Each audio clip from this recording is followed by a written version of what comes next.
Egunon, ongi etorri berriro ere. Gaur bigarren eguna,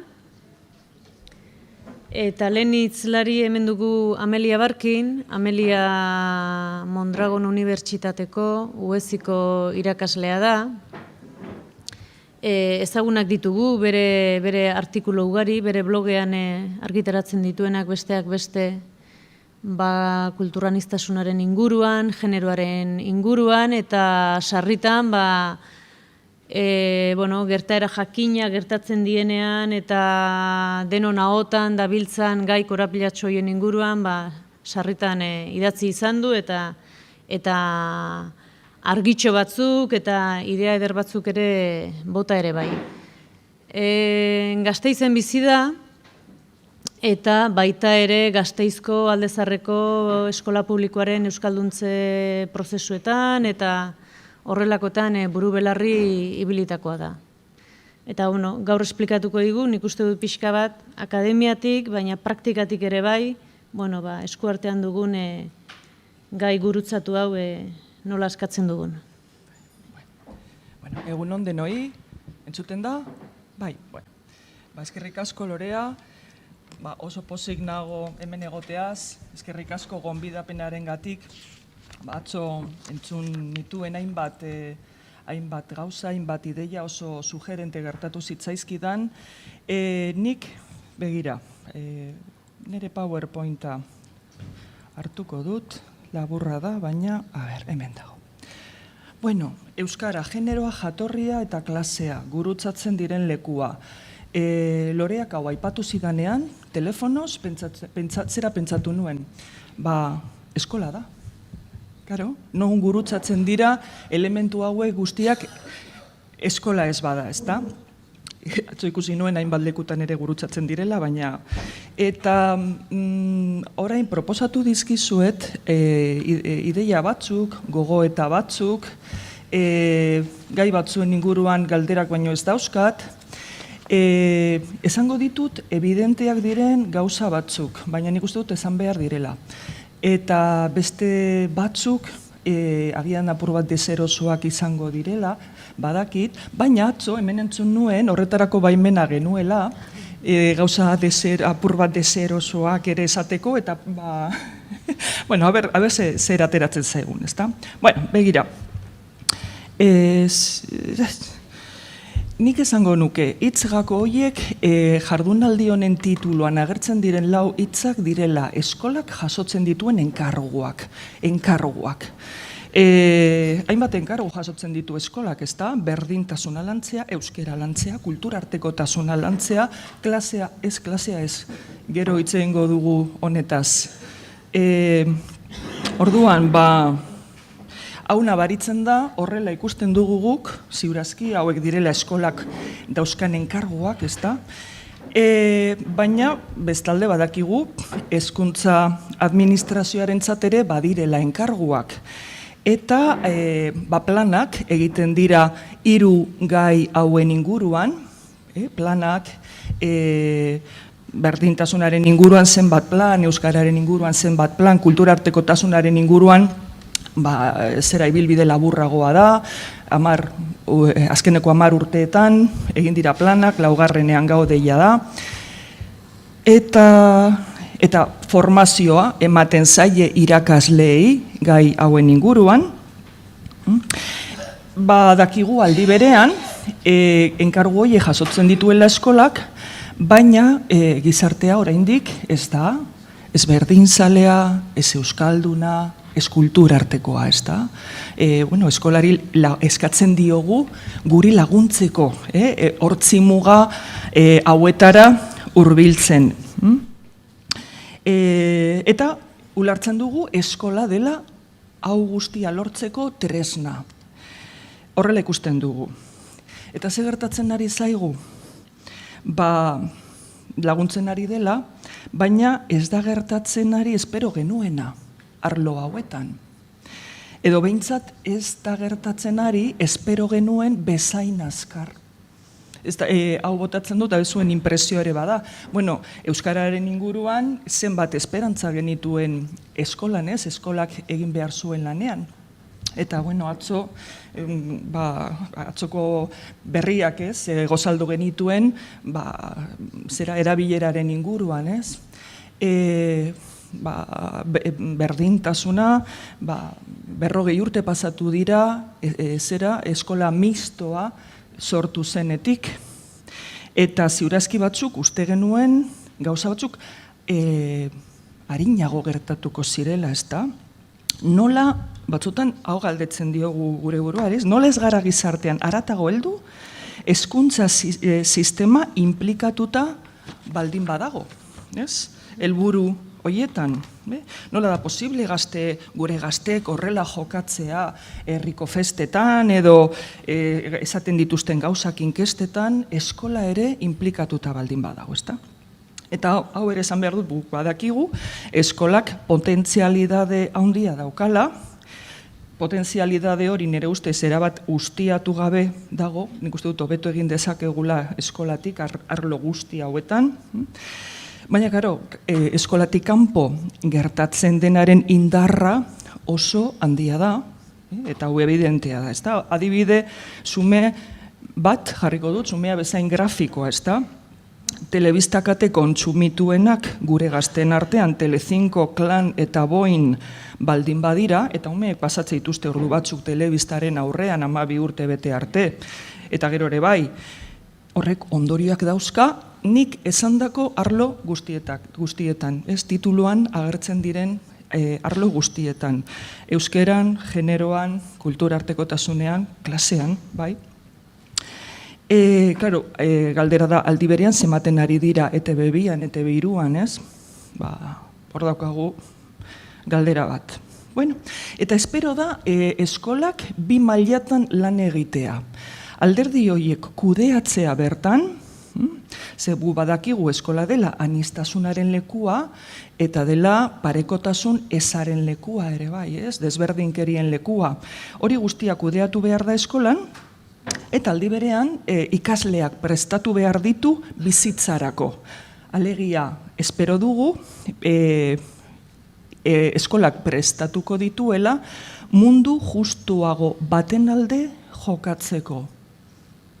Ziurazki hori ere badago. Orduan, kulturartekotasuna ez da bakarrik, ez dakit, kurtso erdian etorri den 8 urteko ume bat gaztelaniaz eta euskeraz ez dakiena hori kudeatzea, pertsona horri erantzun ematea, aldi berean, da kompetentzia multzo bat mundu anitz batean, kultura anitz batean bizitzeko, eta hori eskolak, erremintak eskolak eskaintzen ditu edo hori eskatzen diogu eskolari, ezta? Baina, bueno, hemen ere betikoa ez, enkarguak egitea oso estimagarria da, baina askotan esaten denez, eskolak bakarrik ezin du.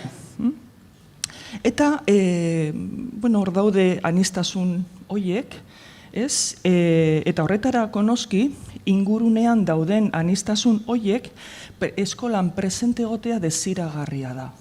Eta esaten badugu generoa noski, neskak eta mutilak, eta esaten badugu kulturartekotasuna, noski ingurunean dauden pertsonak eta ez bakarrik hauek edo besteak, ez?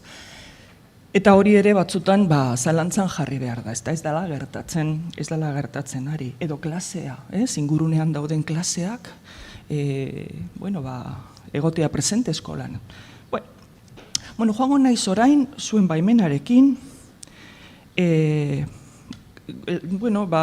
dimentsio batzuk gurutzatzen, ez da? Generoa eta jatorria eskolan. Eta, zera hemen,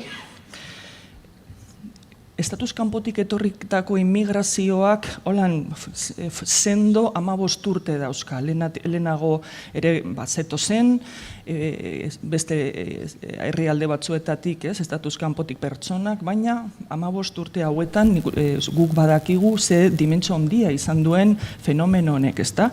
Eta, hor daude kezkak, erronkak, batzutan mesfidantzak, eta haietako bat izan da generoarena.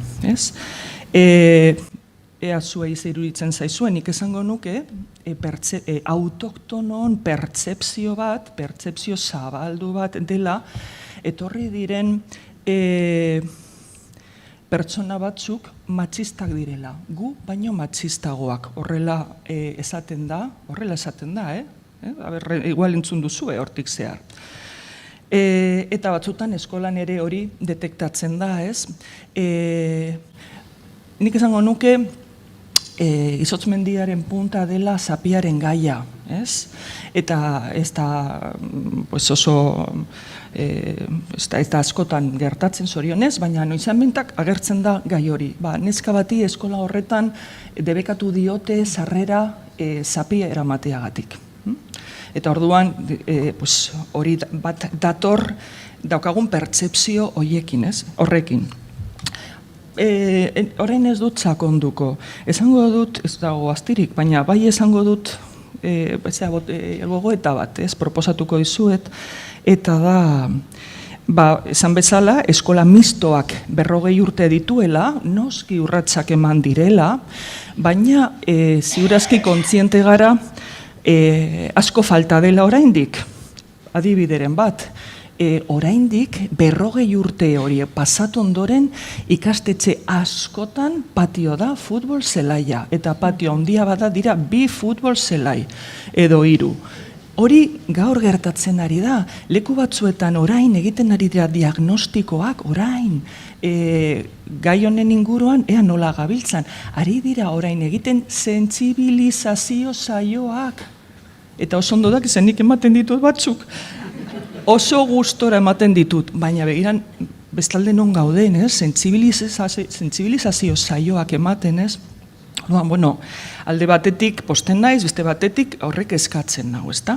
Bueno, eta nik esango nuke hau, berdintasunaren eta genero bortizkeriaren kontrako diskurtsoak oso edatuta daudela hezkuntza sisteman.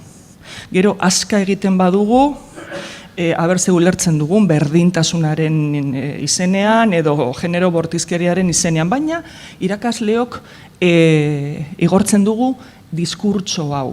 Niri ez zait gaizki iruditzen, hau partekatzea diskurtso moduan, gero esaten dute, haber nola ulertzen du, gero praktikak nolakoak diren, eta baina begira, nik esango nuke aniztasunaren gaia, askatasunaren gaia, ez da heldu eskolara, ez da diskurtso moduan ere. Ez dakit, esango dizuet, niri eskidetzaren definizioa gustatzen zait, Alizia Millarrezek egin zuen, eta berak esaten zuen, ezagutza, gaitasun, jarrera, balio eta joera multzo bat garatzea, etorkizuneko helduei lagunduko diena, ideologia arau eta estereotipo sexualek determinatutako rolak ez jarraitzen. Nik galdetuko nukea eskolak laguntzen duen, hau den eskolak egiten duena. Eta, klaro, binarismoa gainditzen, hetero araua gainditzen, egingo du hau eskolek egingo dute hau momentu honetan, garatuta daukate behintzat diskurtso hau. Adibide bat jarriko dut, ez dakit, egun hauetan ikusten ari gara nola gai hori umea, gazteak eta transexualitatea ari den ikusgarritasuna irabazten, baina aldi berean iruditzen zaigu ez duela laguntzen binarismoa eta hetero araua gainditzen. Iruditzen zaigu diskurtsoak generoaren eraikuntza eta binarismoa ez dela zalantzan jartzen. Orain, zabaltzen ari den ikuspegi horrekin hemen. Bueno, LGTBI dimentsioa ez dago presente eskolan. Ez dago presente. Eta orain ez dakit adibideri jarri aldudan, ze bestela joango zai denbora, baina, irakasle galdetzen diet, posible da eskola honetan 10 urte pasatzea eta erabiltzen dituzuen materialetan ez agertzea genero bereko bikote bat? Posible izango da, eta esaten dute baietz.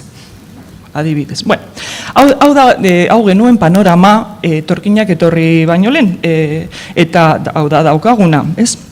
Baina orain, begira ze gertatu den, beste pertsona batzuk etorri direla, beste patriarkatu batzuetan sortutako pertsonak, hazitako pertsonak, eta ez dute patriarkatu hori etzean utzi, ekarri dute haiekin. Eta momentu honetan, bizi dira patriarkatu batzuk elkarrekin. Asko daukate aman komunean, komunean asko partekatzen dute, baina dana ez. Gauza bat, ezaugarri batzuk ez dituzte partekatzen, eta horiek oso ikusgarriak dira. Oso ikusgarriak dira. Partekatzen ez dituzten alderdiak, ezta? Eta orduan, batzutan talka egiten dut ezaugarri horiek. Eta nik esango nuke emakumeen gorputzak direla patriarkatuen arteko bagudu zelaia, ez? Liburu bat, gomendatzera nator orain, hau, Nayat El Hatzmi igual irakurri duzuela, hija extranjera. Hemen ikusten ari da oso ondo, nola gertatzen den hau, ez? Hau da, neska bat Katalunian hasi dena, jatorri bere berra daukana, eta hor daude jatorrizko taldearen exigentziak amaren bidez transmititzen direnak, eta bertako Kataluniako gizartearen exigentziak, ezta? Eta bera batzutan, bera da hori ez, gerra horren zelaia, ez? Bueno, eta begira zer gertatzen ari zaigun, ezta? Batzutan, esaten dut, besteen patriarkatua oso ondo ikusten da, autoktonoentzat. Begira hauek zer egiten duten, hori oso matxista da, eta zapia aipatu dut, eta batzutan ideia da, ezke emakume honi ikusten zaio patriarkatua. Emakumea utzi behar da kanpoan, nola etorriko da horrela jantzita eskolara, ikusten zaio. Ez gara konturatzen, klaro, beste denoi ikusten zaigula, ziurazki, baina guri ikusten zaiguna horretaz ez gara jabetzen, ikusten du ezaugarri diferentzialak, ez? Guri ez zaigu patriarkatua ikusten beste ikusten zaia. Bueno, klaro, horrelako pertsepzioek laguntzen dute autopertsepzioa hobetzen, ez? Besteek egiten badute horren komatxoen artean horren gaizki izango guk hobeto egiten dugulako. Horrek albidetzen digu gure buruaren irudi positiboa erreforzatzen edo, ez? Bale.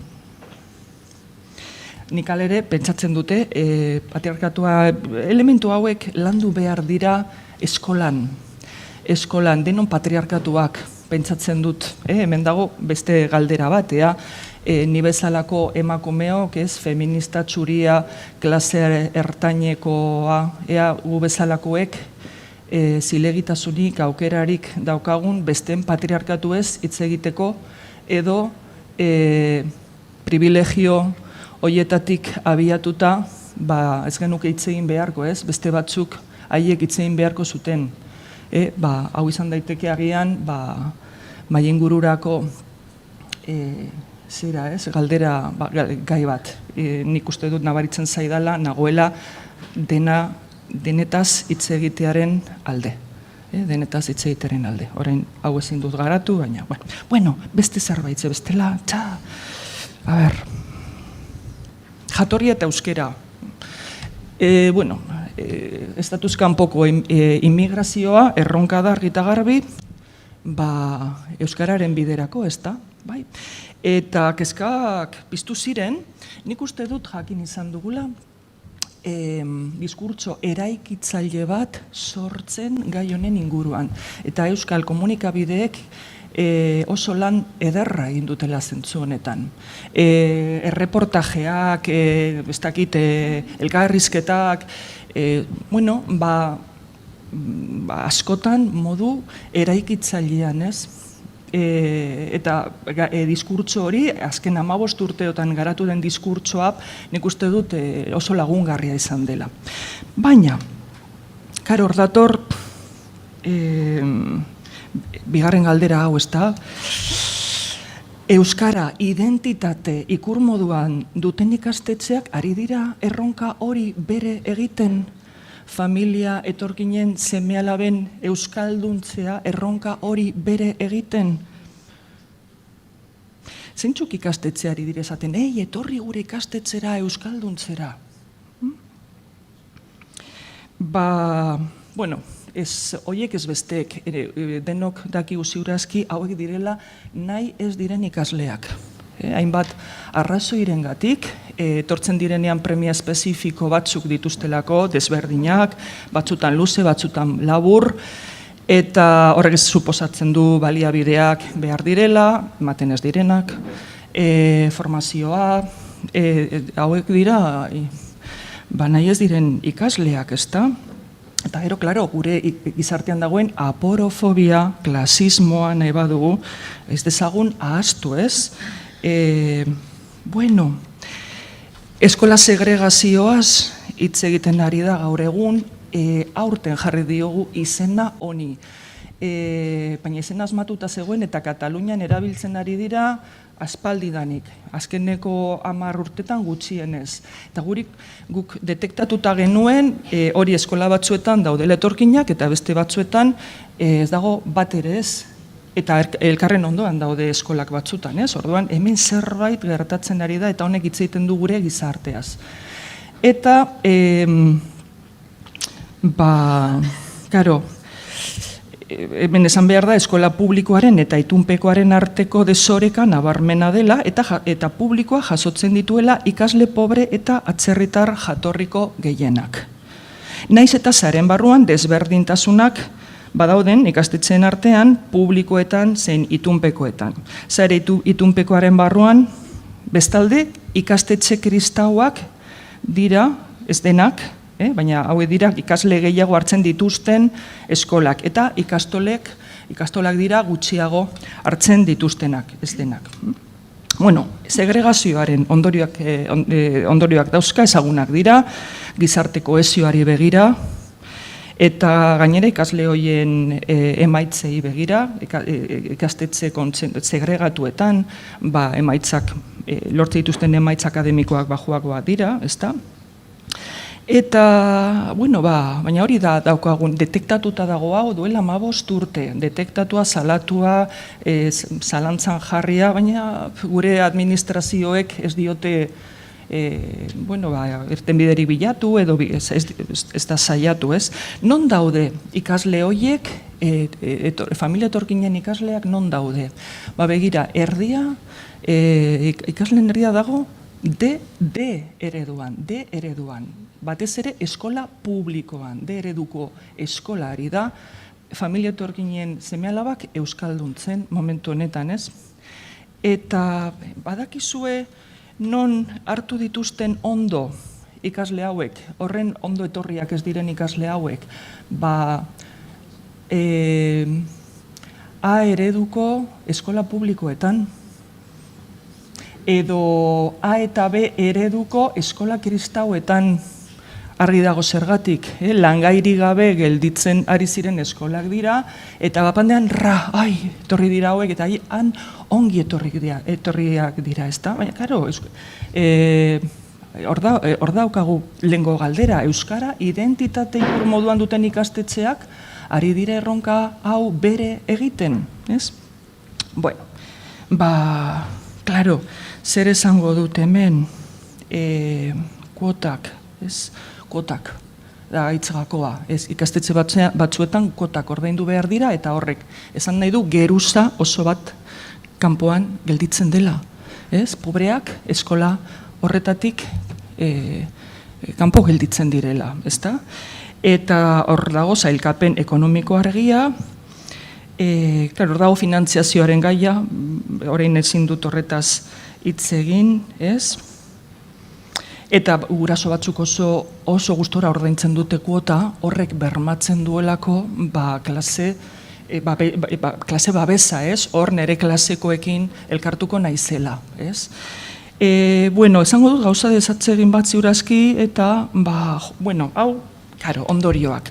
Nik pentsatzen dut etorkinei batzutan trampa egiten diegula, trampa.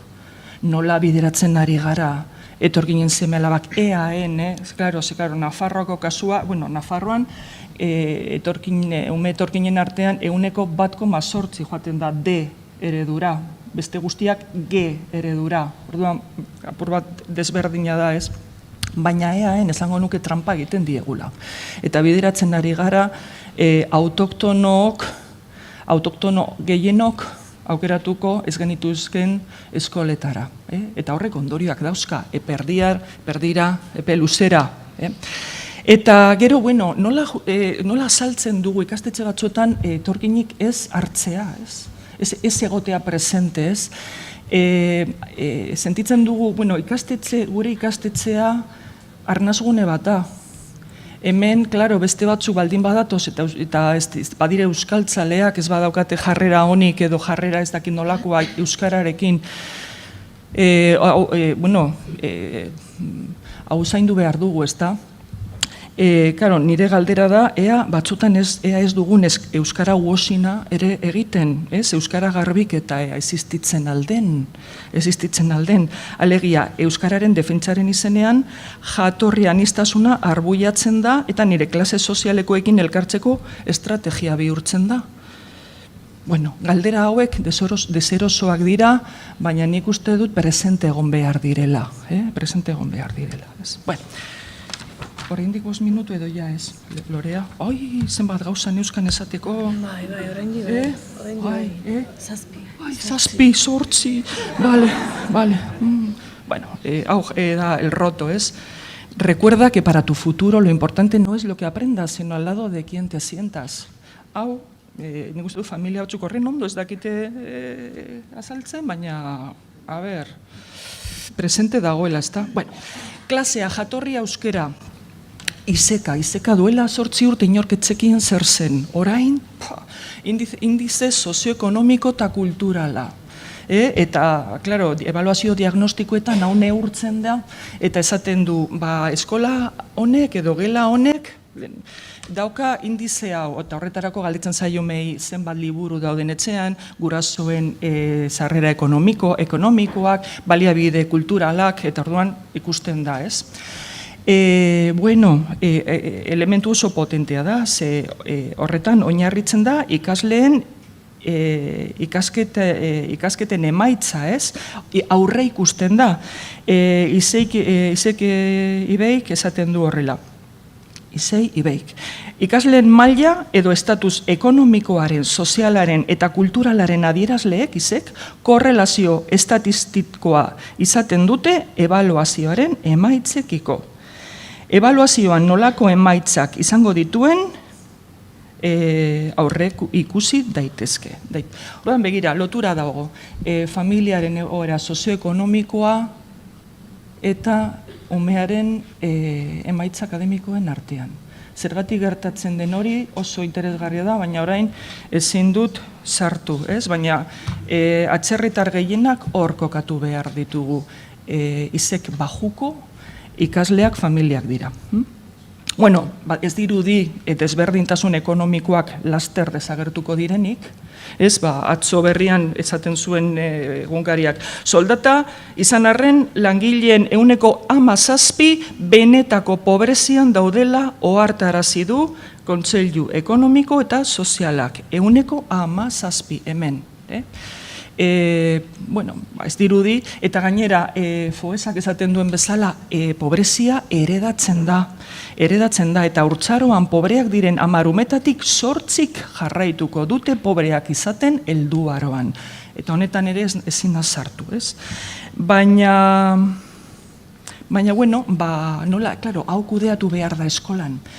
Baina, eta eskolan eta eskolaz kanpo, begira zertaz konturatzen ari garen, aisialdia dela, klase arrakala, amildegia handitzeko momentua, ez?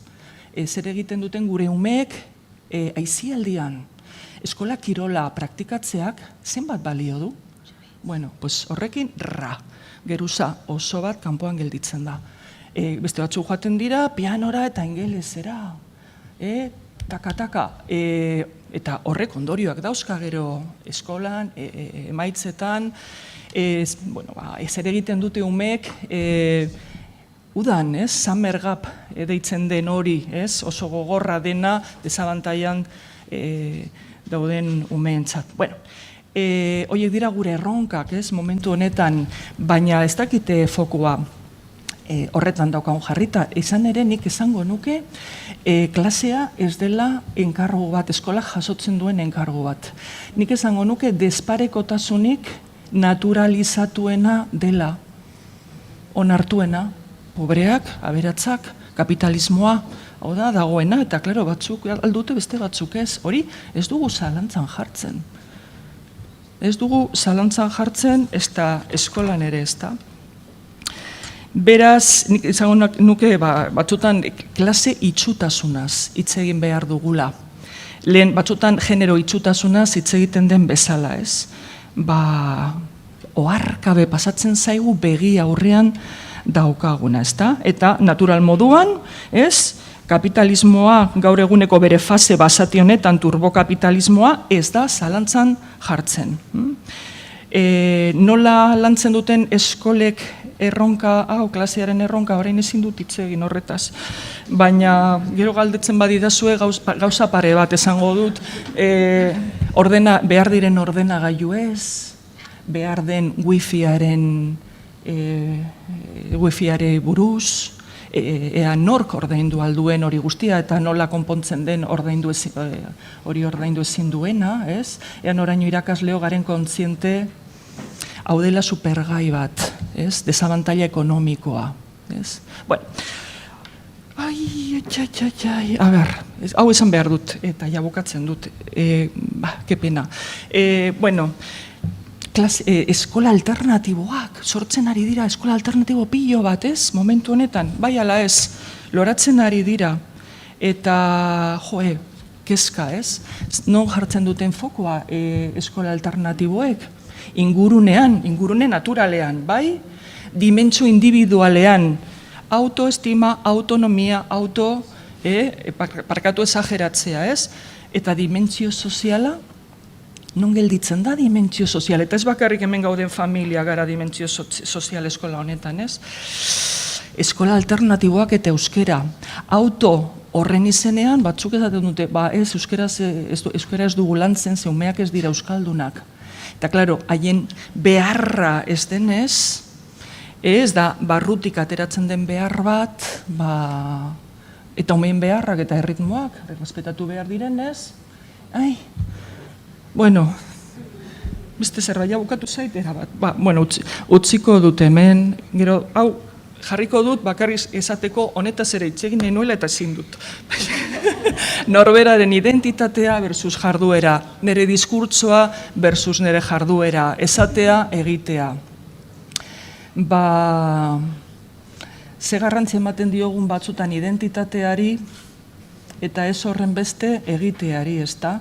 Hor, Jokin Azpiazuk bere liburuan maskulinidades eta feminismo liburuan esaten du, maskulinidade hegemonikoa, badakigu zer den, ezta?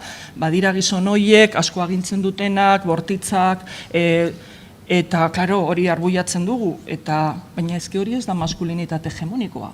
Hori ez da hegemonikoa gure gizartean hegemonikoa da tipo jator bat, esaten duena, emakumeak errespetatzen dituela, baina gero bere poderea ez duena, hori da hegemonikoa gure gizartean.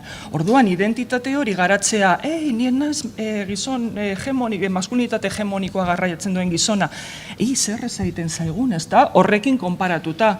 Klaro, arrazismoa Marine Le Penekin konparatzen badut eta klasismoa, ez dakit, ez egidazu klasista bat, bueno, horrekin konparatuta, nik ez daukat autoanalizirik egiteko beharrik, ez? Ze urrun nagoen ni horretaz guzti. Bueno, horrela utziko dut zeia, bukatu zait denbora aspaldi. Eta, ez da?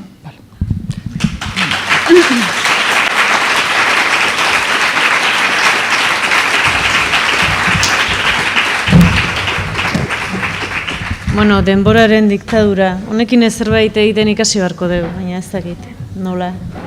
Bueno, modu guztiz jakin dezazuen datzuen esan, baina bi egun hauetako ponentzia guztiak eta urriko jakin aldizkarian bilduko dira, beraz, edukiko dugu plazerra Amelia irakurtzeko. Eta orain, Petra Elser.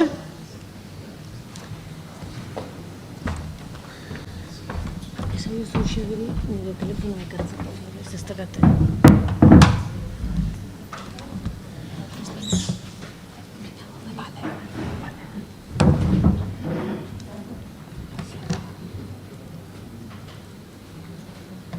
Bueno, Petra Esler alemaniarra da, euskalduna eta euskal herritarra. Ibilbide luzea du leku batean eta bestean, behar bada ezagutuko duzue edo ibili izan dela leku diferentetan, euskarari lotua, ia beti bentsat, adibidez Joseba Sarriunandiaren lagun izoztua, alemanera itzuli zuen, orain dela 10 urte, eta une honetan banaiz bagara elkarteko zuzendaria da, bai? Eta elkarte honek, elkarte interesgarri bada, eta helburua du Euskal Herrira datozen pertsonak euskarara hurbilarazi, euskararen lehen zantzuak eta lehen hitzak eta moldatzeko moduko lehen bidetxo bat egitea eta horrekin lotuta lan mundura bideratzea. Orduan pixka bat lotzen ditu etorkinak euskara lan mundua, ez? Seguraski gurera datozenak bizi baten bila, lan baten bila, behar horretatik erantzuten dio Petrak eta bere elkarteak behar hori erantzuten dio, gauza gehiago erantziz behar hori eta besteak beste euskararekin uztartuz. Eskerrik asko Lorea, eskerrik asko gonbidatzeagatik. Azteko aurkeztuko dizuet pixkat nire ibilbidea eta nondik natorren. Hor daukazu nire hiria, Frankfurt da, Frankfurt am Main, Alemanian. Eta hor ikusten den albistea da, Frankfurten, da duela 2 asteko albistea, edo Frankfurten gaur egun biztanleen 150 dauka jatorri atzerritar. Eta dun hortik ikusten da pixkat nolako hiria den, eta ni txikian edo gazte nintzenean hiria zaukan 125 atzerritar jatorria duen biztanleak. Orduan, ni txikitatik ezagutu nun beti nire inguruan, bai nire eskolan, nire auzoan eta kalean, ezagutu dut jatorri ezberdinetako pertsonak eta hizkuntza ezberdinak. Niretzat nahiko gai arrunta zan, pertsona horiekin elkar bizitzeko, eta nahiko gai arrunta zan, eta arrunta da nik hitz egiten dudan hizkuntza guztiz menperatzen ez duen pertsonekin elkartzea eta elkar bizitzea. Eta hori igual baldintzatu du nolabait gaur egun egiten dudan lana, baina hori agian ere baldintzatzen du, usut hemen aleman euskaldun komunitatea nahiko handia da, ez naiz ni bakarrik, eta hori igual parte batetik hortik dator, baina igual beste parte batetik ere dator Alemania haustura bat dauka ber historian eta oso haustura handia garrantzitsua da holokaustoa eta Bigarren Munduko Gerra. Eta usut hortik ere dator nolabait nortasun hausturan, edo nortasun hausturatik dator ez jende guztietan noski, baina jende askontzat dator beste motako, umeltasuna edo beste motako irekietasuna, beste hiztunak edo beste jatorriko pertsonak ulertzeko. Hori abiapuntutzat. Gero,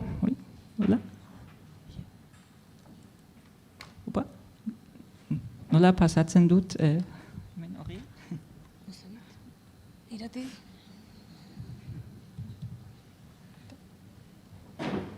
Bueno, listo. Ah, ya está. Bai. Bueno, hala ere lotura handi daukat ere nire herri eta hiriko tradizioekin eta ohiturekin.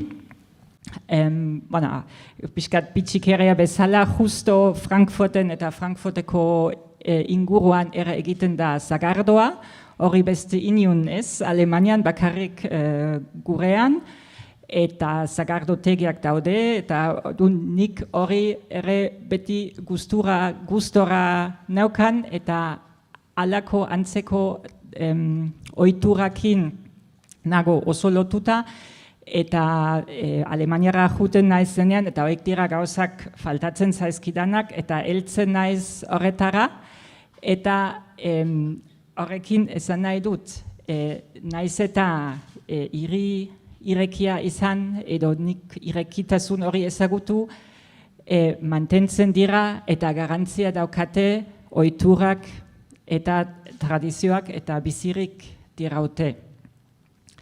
Orduan, Frankfurt zubi askotako hiria da, eta zubia hori guruzatu nintzen, eta ju nintzen beste leku batzuetara bizitzera, eta bidai batzuk egin ditut bizitzan, bizi nintzen Madrilen, bizi nintzen Pauen, bizi nintzen Parisen, eta hainbat bueltak eman ditut bizitzan, espetxe batzuk ere ezagutu nituen, Frantzian eta Espainian. Eta gero aterrizatu nintzen Euskal Herrian. Eta orduan Euskal Herrian hasi nintzen lana bilatzen eta nire lekua bilatzen, eta garai batean itzulpenak egin nituen, literatur itzulpenak, euskal literatura alemanera itzultzen, esateko euskera ikasi nuen bidai hoietan, eta hor egon nintzen leku batzuetan, espetxean besteak beste. Eta dun Euskal Herriara etorri nintzenean, euskera banekin, eta hasi nintzen literatura itzultzen, eta beste lan batzuk ere egiten, eta gero sortu zen Banaiz Bagarra elkartea etorkinekin lan egiteko. Hortik pentsa daiteke, ni Europara naiz, herri haundi eta garantzitsu batetik nator, eta agian horregatik erresa naukan euskera banekin, hemengo familia bikotea neukan, eta igual hortik errestasun asko izan nuen ni hemengo gizartean aterrizatzeko, baina esan aldizuet ez da horrela izan, eta agian esperientzia hortik ere sortu da Banaiz Bagarra elkartea, eta etorkinekin sentitzen dudan hurbiltasuna eta egiten dudan lana. Zen ez da erresa izan nolabait nik bikote presente ez nuelako, bikotea ere espetxean zegoen, orduan ni hemen bakarrik bizi nintzen, nire semearekin, eta naiz eta euskera hitz egin, euskera arraroa hitz egin nun, eta nik aibez guraso elkartean, guraso taldean egon nintzen arraro hitz egiten duena, eta euskeraz hitz egiten duena, zen ni erderaz hitz egingo banu, igual askoz gehiago nire paper hori beteko nun, atzarritar bat hemen bizi da erderaz hitz egiten du. Baina atzarritar bat euskeraz hitz egiten du, naiz eta jende asko hori txalotu, ala ergero eguneroko bizitzan zara nolabait arraroa dena. Eta beste aldetik emakume bat bakarrik bizitzen den emakume bat, ere ez dauka bat erresa, ez da lana begira, lan jarduera, lan eguna betetzeko seme batekin, baina ere sozialki emakume bakarra atzerritarra, are gutxiago bazkari, afari, beste kuadriako jarduera juteko. Orduan, hortik biatu nuen nire lekua Euskal Herrian, baldintza horiekin, eta hainbat Euskal Herri topatu ditut, eta noski hainbat Euskal Herri daude, urbanoa, rurala, intelektuala, herrikoia, eskartiara, eskuindarra, eta euskalduna, erdalduna ere bai. Eta odun bilatu nun nire lekua, eta bilatu nun identitatea, eta igual nolabait biakera hortik atera nuen konklusioa, aurreratuko dut, zen normalean itzalitan konklusioa bukaeran esaten da. Pentsatu igual ez da gaizki hasieran izatea edo erdian izatea, eta nire konklusioa izan da eta da, kasuntan amets arzaiu zen hitzakin, herri hau euskeraz pentsatuko dugu, edo ez da izango. Zerren hor, elementu, benetako gizarte elementu edo nortasun elementu irudikatu egin behar da. Irudikatu egin behar da elementu guzti horiekin, ez da euskaldun komunitate bakar bat, ez da nortasun bakar bat, baina irudikapena beharrezkoa da, irudikapenaren nahia, eta irudikapen euskeraz izatea da herriari nortasuna ematen duena, edo euskal herriari egiten duena. Zein dira, edo nola egin irudikapen hori, irudikapena egin behar da haundi, nire ustez, edo ez txikitasunetatik, baina autoestimaz eta sentitze edo legitimitatea sentitzeatik. Hala ere, euskaldunak eta hori ikasi dut eta ezagutu dut nire bizitza hemen bitartez, zapalduen historia daukate eta zapalduen historian bitartez bizirik irauteko beharrezkoa ziren kaskarra horiek, babesteko eta bizirik irauteko eta kultura mantentzeko eta hizkuntza mantentzeko. Eta hori guztiz ulergarria da eta legitimeoa da guztiz eta gainera hori aukera eman zuen herria bizirik irauteko edo hiria egoteko gaur egun dagoen moduan eta aurrera egin alizateko. Baina gizarte guztiak prozesu edo garapen bat dute eta garapena behar dute beti, ezin da atzera begira gelditu, ezin da betiko nortasun batean bizi, baizik eta nortasunak aldatzen dira, ohiturak aldatzen dira, tradizioak aldatzen dira, nortasun elementuak aldatzen dira, balio ez duena bota egin behar da, hori justo genero ikuspegitik gauza oso garrantzitsua da, religio ikuspegitik adibidez ere, gauza asko beste garai batekoak dira eta beste nortasun berriak landu behar dira, Baina nortasun berriak lantzeko ireki egin behar da kaskara, eta barruan dagoena atera, eta barruan dagoena nolabait erakutsi eta konpartitu. Horregatik okurritu zitzaidan metafora hori jarrena, eta behin kaskara ireki eta barruan dagoena atera, aukera ematen du hainbat plater osatzeko. Hainbat beste osagai batzuekin nahasteko eta elkarrekin zerbait berria sortzeko. Orduan, nola sortu elkarrekin zerbait berri?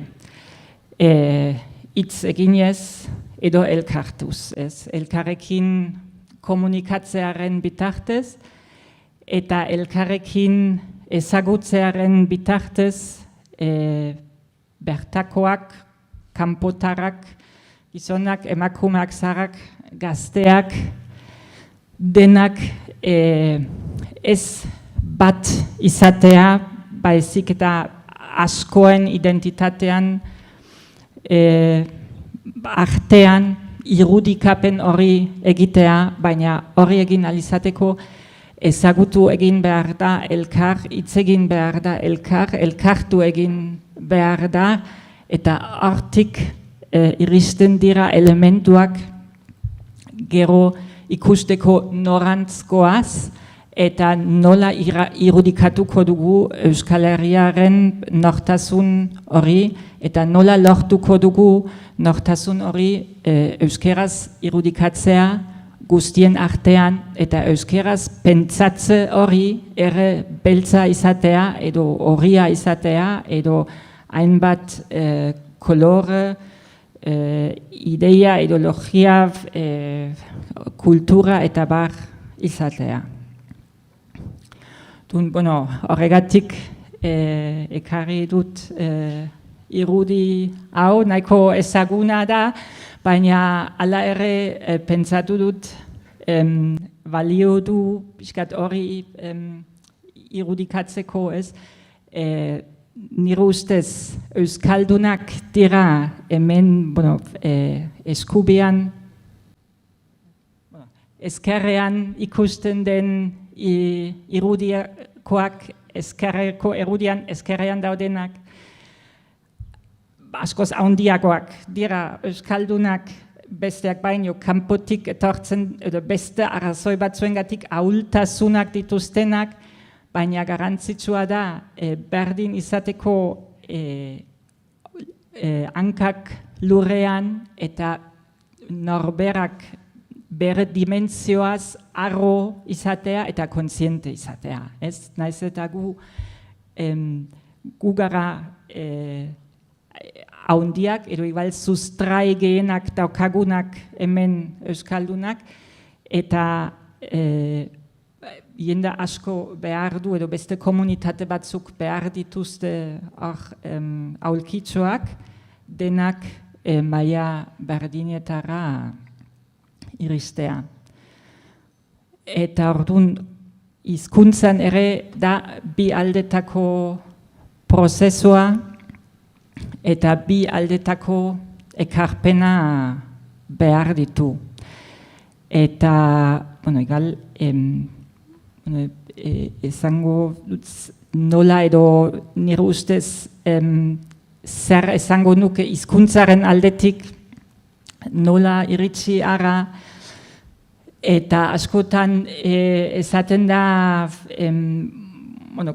kanpoko pertsona bati, edo euskera ez dakin pertsona bati berdin du kanpoko bertako ikasi euskera mundu bat aukituko duzu, edo oso liluratuko eta geratuko zara, edo integratuko zara, edo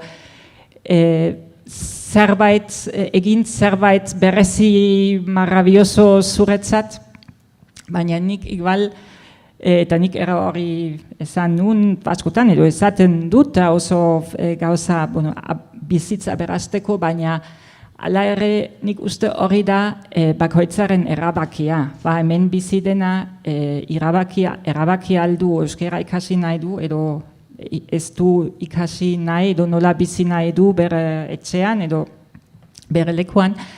Baina gaur egun esango nuke ikasi euskerak, kanpotik etortzen denari ikasi euskera hemengo hiztun guztien errespetua erakusteko edo errespetatzeko zeren zuk ikasten ez duzu eta hori ez du izan behar euskaldun petu izateko ez, baina zu kalean edo zein lekutan euskeraz hitz egiten duenari ez baduzu zuk euskeraz erantzuten hori da pertsona horren hizkuntza eskubidea du nortasuna ez errespetatzea. Eta zuk ikasi behar duzuna pertsona horrekin euskeraz hitz egin ahal izateko.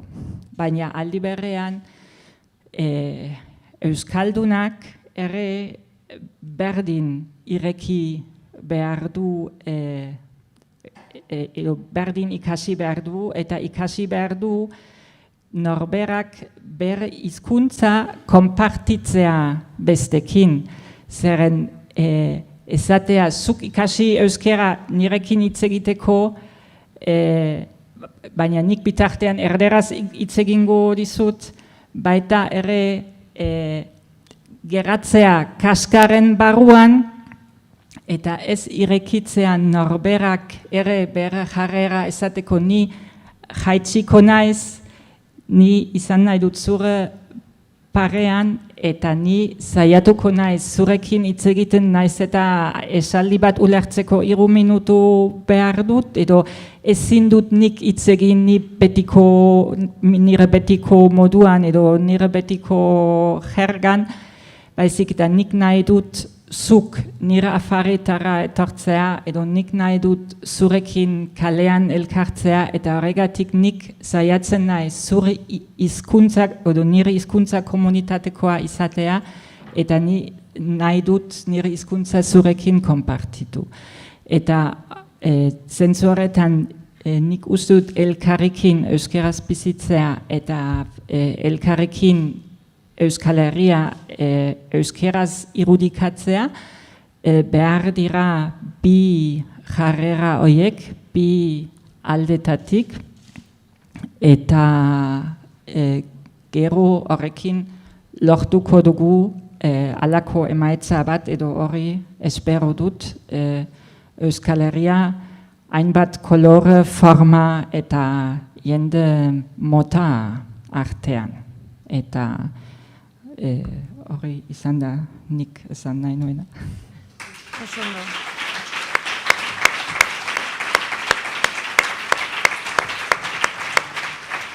Eskerrik asko, Petra, interesgarria, bizi bilbidea. Orain, Tarana Karinen txanda da.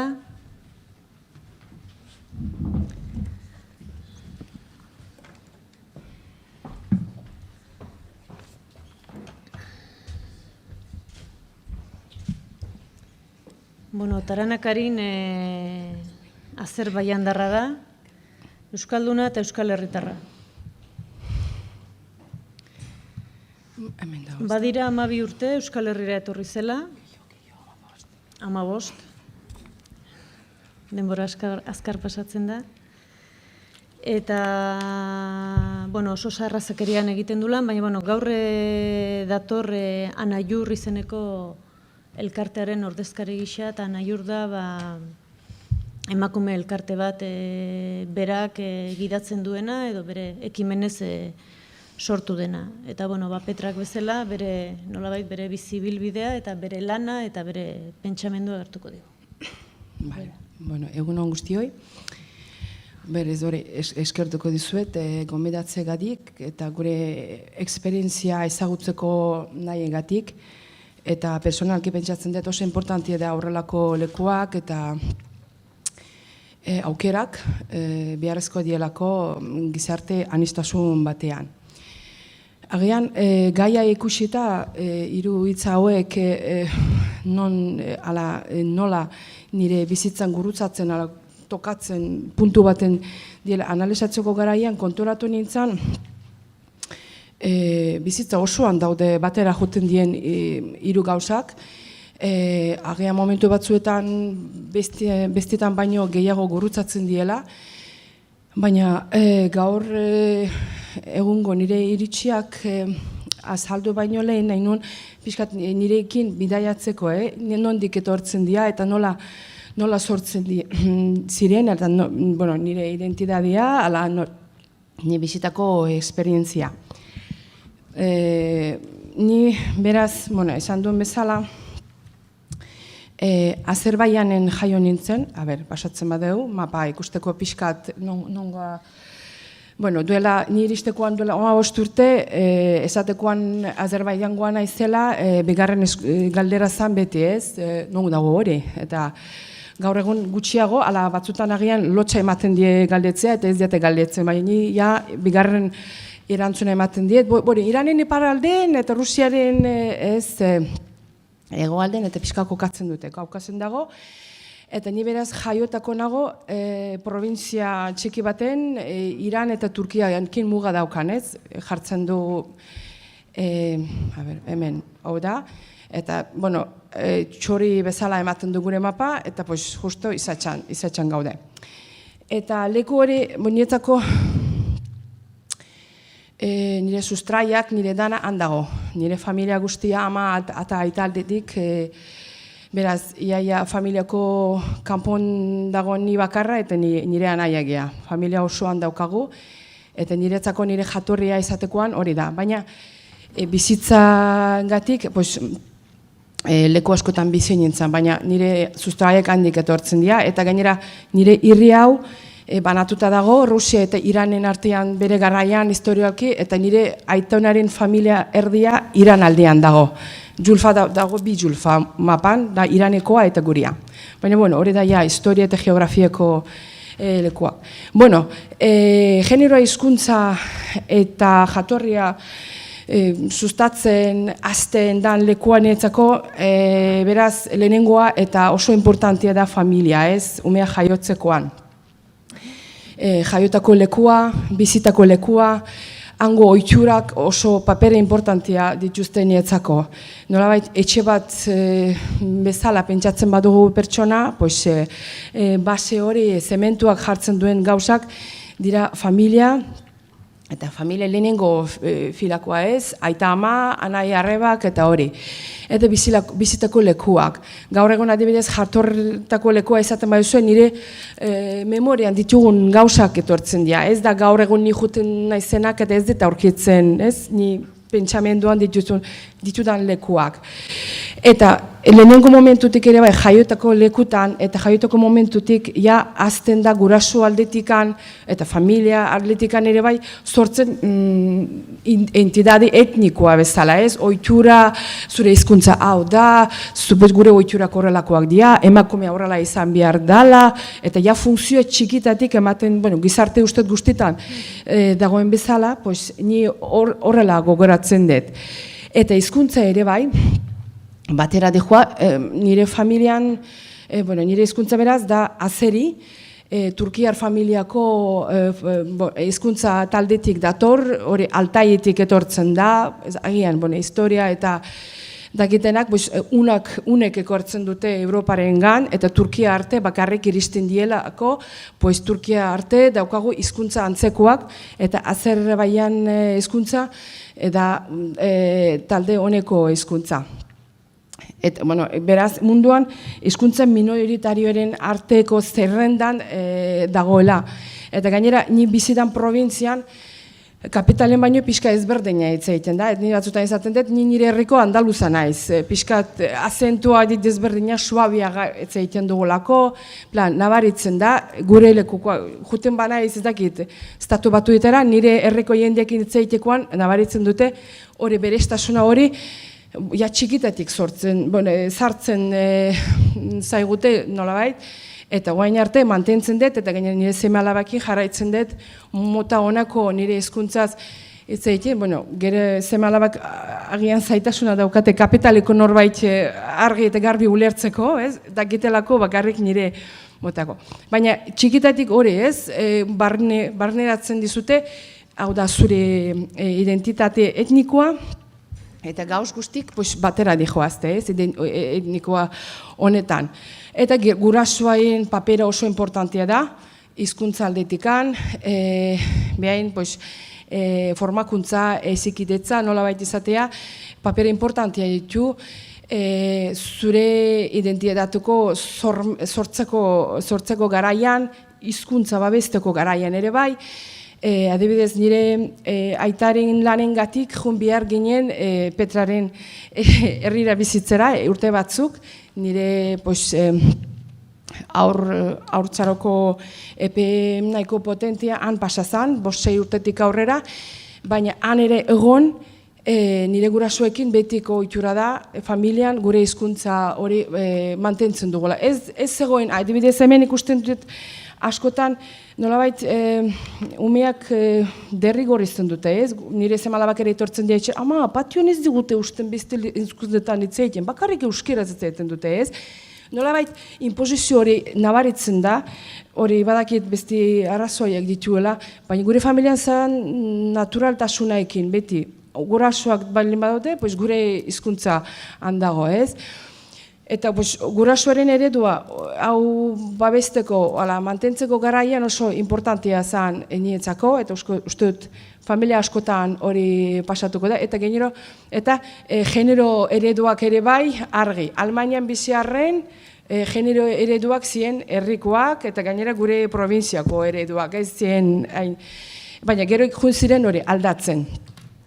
Eta handik azten da, bakoitzaren, nire mundua nolabait sortzen, ez? Eredu honekin, babesa honekin, dana guztiak, azten da. Bakarrik hemendik aipatzeko gu kanpoan bizi ginenean, eta hori gaur egun heldua bezala asko baloratzen dut, hainbeste herriko lehen Petra ere aipatu du, gizarte inguru anitz batean bizitzea, abentaia oso importante iman zidan, geroko nire bizitzako arlo askotan, jatorri ezberdineko jendiekin harreman sortzeko garaian, bizitzeko garaian, ez nun, eta gaur eta inoiz ez dut hori egingo, bere jatorria, bere personalidariaren aurrean inoiz jartzen, ez? Niretzako zan, ez dakit, lagun bat, eta lagun bat, ez zan betakoa, hemengoa, hori txikitatik ez neukan, honekin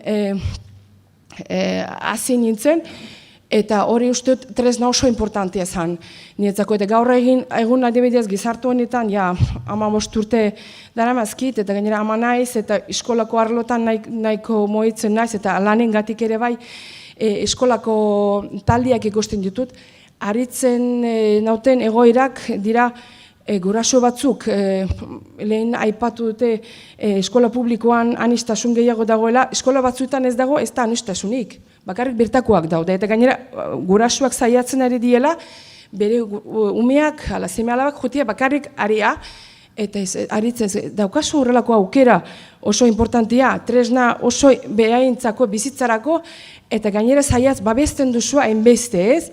Hori aritzen dit, eta gainera eskola publikoan batzutan iritsi oso nolabait izatea itxusien agertzen diela, jatorri ezberdinak umeak handaude, eta pixkat hori ez, negatiboa ikusten dela, eta niretzako justu alderantziz dela, ez? Da tresna oso ona, umeak, gazteak, horrelako arloetan hasi eta horrelako tresna eukitzea, ez? Gaur egun mundu globalizatutu honetan, ez dakigu non bukatuko dute gure seme-alabak ikasten, bizitzen, bikotia eukitzen, eta horrelako tresnak txikitatik eman behar zaiela, eta niretzat behintzat zan oso importantea gaurko eguneko eta erabiltzeko, ez? Horrelako txikitatik ikasitako gauza.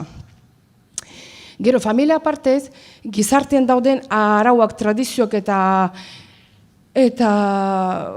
oso importantia da, hiru gai hauek definitzeko, ez? Hizkuntzako ohiturak beti izaten dira familiaekin, zure herriaekin, jatorriaekin lotutako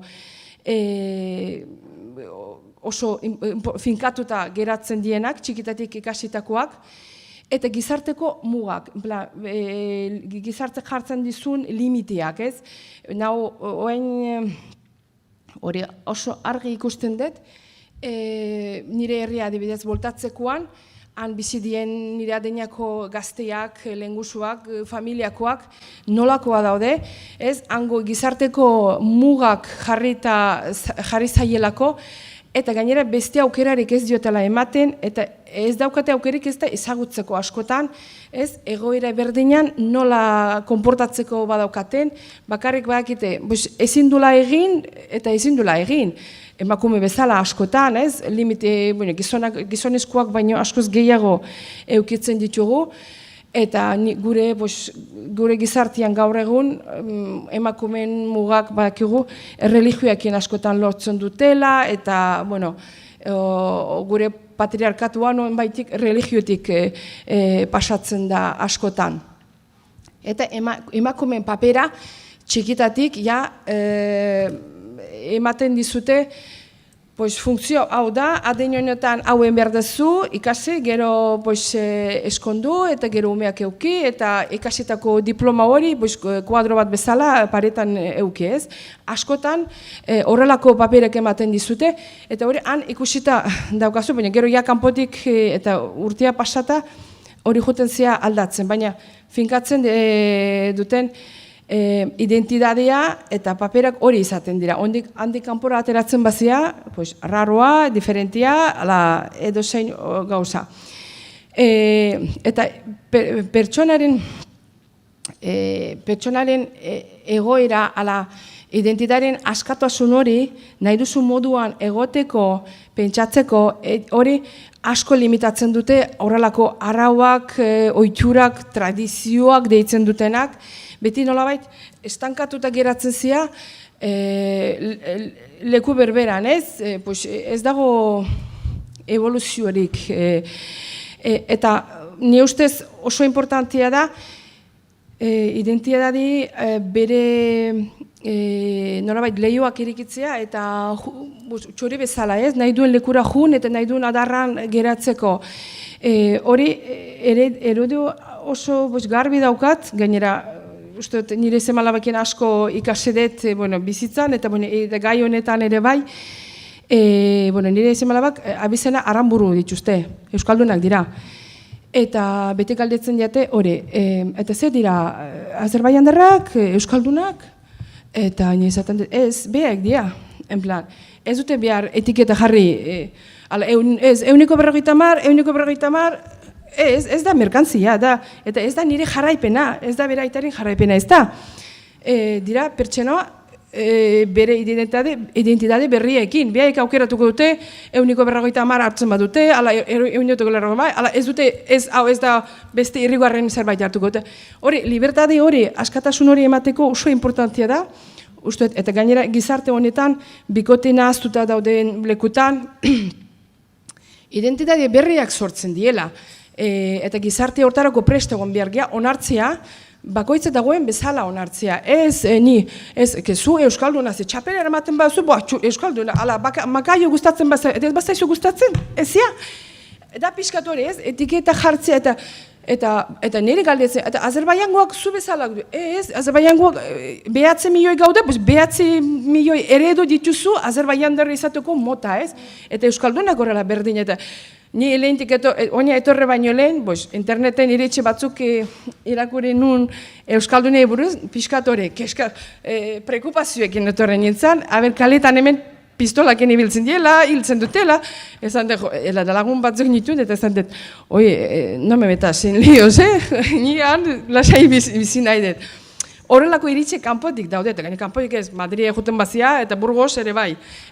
Baina barnetik ezagutzeko garaian, eta bat da Lorea, Maite, Juan, Pedro, eta dia pertsona ezberdinak, bakoitze bere gu bezala, motxila eta esperientziak ekin, ez? Eta hori, identitate berriak ez dugu behar etiketatu, horrelako izan behar dela, ama horrela dauka, horrela, ezke, identitate berriak nahi duen moduan izan behar diela, eta ez hori, etiketatu gabe, motza izateko. Eta gauz guzti hauek pixkat analizatu ondoren, ja, imigrazioko etapan, nola bizi nintzen, ez?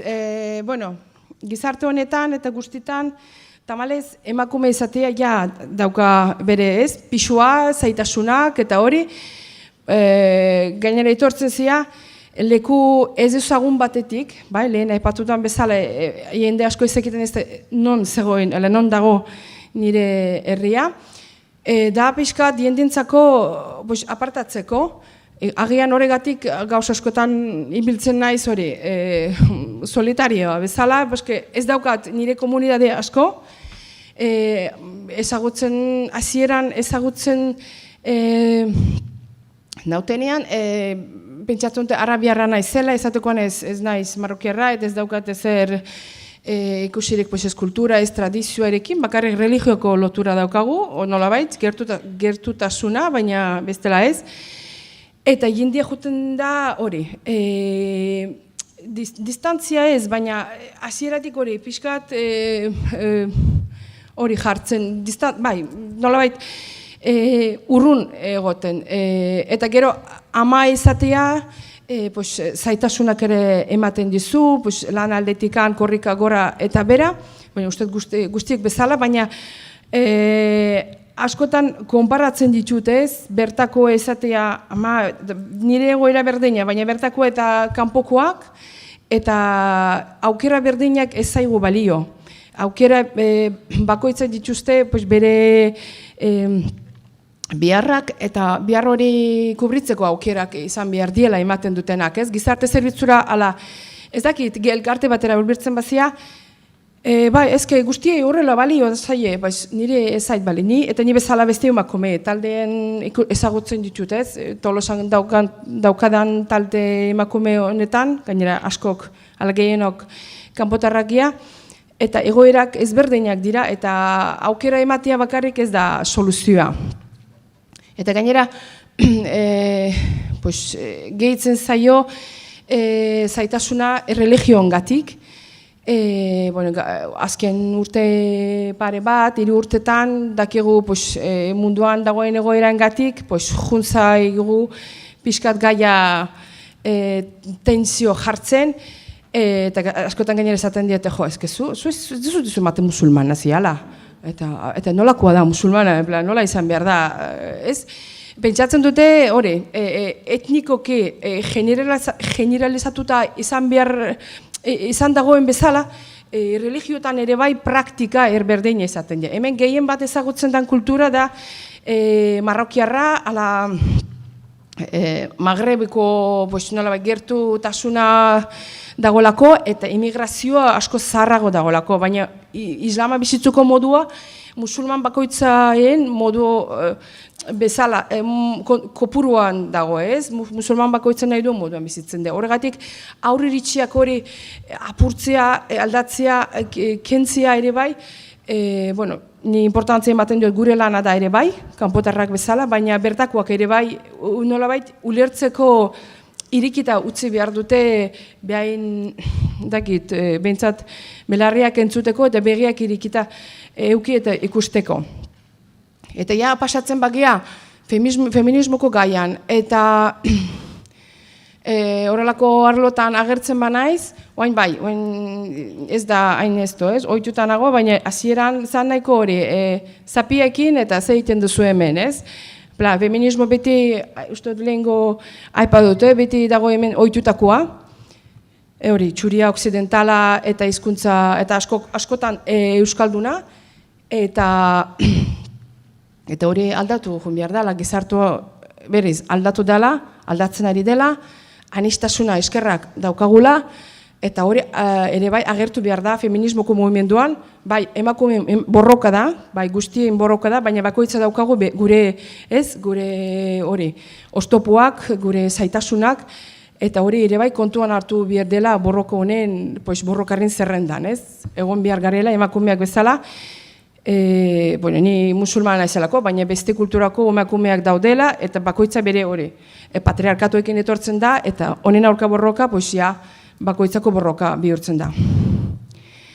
Hizkuntza aldetikan, imigrazioko etapan, niretzako oso importante zen, porque iritsi nintzen, hemengo bi hizkuntza jakin gabe, eta hasierako hilabete batzuk zien nahiko zailak, harremana sortzeko, eta hitz egiteko, eta beharra basikoa delako, ez, hizkuntza jakitea. Eta gero, nabaritu dut, zer ematen ditez, hizkuntza jakiteak hasieran erdera, harremana sortzekoan, ulertzeko garaian, ohiturak, nola funtzionatzen dien gauzak, zegatik azte bururo daukagu jaiak, ez dakit, edozein gauza. Baina gero, euskeraekin, biharra sentitu nun, seme alaben eskolaengatik, gaia honetan egon nahi dudalako beti. Eta gero, ikusi dut euskera ate asko ireki zidan, jendearen bertakoen hurbiltasuna sentitzeko garaian ere bai, eta ez dakit, agian respetu hori ez, egindula, eta jende asko harritzen diela, ikasi duzula esan dut edozein hizkuntza bezala. Hemen bizi eta txinatarrez hitz egiten duten jende ezagutzen ditut, bakarrik akademian ikasi dula, eta hemen bizi eta kalian hitz egiten duen hizkuntza ez jakitea, da como, eta pixkal, ilogikoa, eta askotan ez aldi oso, daukatuzet letra hemen idatzita, esaten dute, hemen, 50 urte bizi dien pertsonak, ez dute hitz egiten, eta zuek hitz egiten duzu, behak ez du nahi, hori da bere erabakia. Horregatik, hori pixkat ere aritzen zait, hemen 50 bizi dien, eta ezagutu nun pertsona batzuk, Tolosan bizi zienak, eta ez dute ez da egun hon ezaten, niretzako, ez dakit, nire herrian horrelako jende ez daude, nire herriko 98 ez egiten dugu gure hizkuntza, bai, batasun sovietiko garaian, euki dugu hegemonia ala dominantzia hori ez, Rusiarroko, baina hala ere, garai hartan, eskola guztiek gure hizkuntza zan, literatura, ala mediok, hori gure, ez dakit, gure identitatea da, ez, hizkuntza hori eukitzea. Baina, horregatik nire izatekoan, uste zurekin egon nintzen ere bai, eta lagun batzuekin zeitekoan, esaten diate zu euskalduna zarela, niri. Ni lotzen dut beti hizkuntza identitate etnikoaekin. Izan behar naiz hemen jaiutakoa, ez dakit, 7 abizen euskaldunaekin, esatea ez euskalduna, eta gainera euskera, bai, jakin behar dut, hori, bai, nire formula hori da, ez? Ni euskera dakidan pertsona naiz. Euskalduna esatea da hemen jaio, abizenak euki, txapela eraman, eta makaio gustatu behar zaizula, hori bete behar dituzu, ez? Beak esaten du ez, euskalduna naizela, ala ere, baina, bueno, hori da bakoitzaren ikuspuntua, ez? Ni uste pertsona bakoitza jaioetatik, eta astekoan gure burun, bihotzan ere bai leku bat eukitzen dugu, gure lekuaz, guria sentitzen duguna, identifikatzen garena, ni lehen mapa irakutsi zuen leku hori nirea dela, daramazkit ez dakit, 30 igual urte handik kanpo bizitzen, 5 urte, 6 urtekin atera nintzen handik, baina hori da nirea. Eta euskalduna izatea niretzako hori da, bai, ni bizitzen naiz, azken 10 urte Tolosan, bai, esaten dut Tolosarra naizela, bai, Tolosarra, baina non jaiotakoa, ez, beti, galdera, bigarrena etortzen da hori. Ez naiz sentituko euskalduna, hitz egiten dut, erabiltzen dut, eta gainera euskal kultura, ohiturak ja, juten naiz pixka bat inpapatzen, ez? Bai, ja moztu behar dut, bale. Baina hori da ez, euskalduna izatea niretzako da hori sentitzea, euskara hitz egitekoan emozioak sartu behar diela. Bai? Eta ni, ez dakit, hori ez dut horrela ikusten. Bueno, lehen aipatu dut, estereotipoak emakumea bezala eta gainera musulmana izatekoan, pues nola afektatzen zaigu eguneko bizitzan, ez dakit, arlo guztitan, ama bezala, lankide bezala, kuadrian sartzeko bezala, oraindik ez daukat, hasi que agian 30. urtean, pues zerbait ez, baina zaila da, lagun asko ditut, baina taldeak beti ez zaude, hori uste dut askotan entzunda daukazue. Eta ohituraren desberdintasunak, ohiturak hemengoak ezagutzen dudalako, ez zaitain beste txokatzen. Baina, elementala, etxera sartzekoan zapatiek ezkentzia niretzako zan, hasieran, esa gente, zeiten dute ez, gure, falta respeto falta. Baina, bueno, eta ezberdintasuna juten ziak denboraikin, nolabait horreka hori ulertzeko momentu horreka lortzen denboraikin. Eta gero beste taldeen artean ere bain, lehen aipatu dut nire komunidade asko ez dago hemen, beraz, zatu maien 200-300 pertsona gaudela, eta gainera Euskal Herren oso gutxi, eta horregatik beste jatorritako imigrantiekin ez dutelako ezagutzen zure herria, zure nondik zatoz eta hori, nolabait ritxazo hori ikusten duzu eta diskriminazioa, gainera goitik bera batzuk, jatorri batzuk, goitik bera begiratzen dute. Gero, barneko komunidadeko presioa egoten da, nire kasuan ez dagoen beste, baina marrokiar taldetan asko ikusten da, emakumeko barneko presioa nola dago, bakoitza ezin du nahi duen moduan bizi, hango ohiturak hemen aplikatzen dutelako, eta imigrazioko prozesua, badakigu etapak dituela, azteko momentuan ezagutzea, gero adaptatzea eta hori, eta nire oaingo etapa da ez bertako, ez hango eta ez inongo. Ja, aria juten naiz, ez berdina pintxatzen dut, hemen ez dut, uste, berdina pintxatuko, eta esan dut, ez naiz inongo. Ni naiz, eta nire burua naiz, eta ez, da, bizitzan bizi dudan gauz guztitik nolabait pixka juteko isten guztiko nik erabiliko dudan gai izateko erabiltzeko gai izateko dudan gauzak hartzea, erabiltzea balorea, balore guztiak uste gizarti guztian berdinak direla, balore hori mantentzea eta transmititzea nire seme alabei, eta bizitzen dudan bezala, tokatzen zaidan bezala bizitzea, ez? Gaur hemen nago, Euskal Herritarra naiz, saiatzen ari naiz gizartean daukadan aulkia hori okupatzea, parte hartzea, eta aldudan gehien hoberena ematea, eta ikastea ere bai. Hori oso importantia da, jun eta ikasi, ikusi eta ikasi, eta gizarte honetan aukera oso ona eukidet, munduko hainbeste lekutan jaiotako kulturaren, religioaren, kolorearen ordezkariak ezagutzea. Hori niretzako bizitza oso tresna oso giltza oso importantia da, eta uste dut horrela nolabait gure seme-alabei transmitutu behar dugula, mundua anistasuna dela, mugak politikariaren aldetik jarrita daude, eta etnikoki ere bai banatuta gaude politikoren aldetik, baina pertsona bezala, uste dut behar berdinak, keska berdinak eta ilusio berdinak ditugu. Eta juteko, uste dut, aserretzen ari dala, moztuko dut, ezaldi bat jarri dut nire, esango dut, nire hizkuntzaz, anadilzit birjak joh olar. Hizkuntzarik gabe, ama hizkuntzarik gabe, ez dago herririk.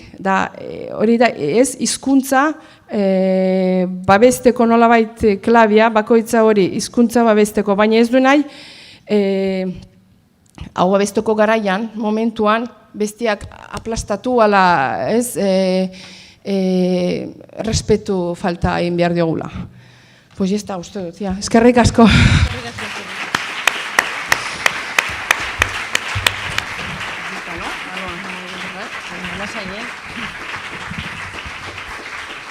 Bueno, eskerrik asko Tarana, orain egingo deu tarte bat, ordurditxo bat kafe hartzeko, eta gero bigarren txanda.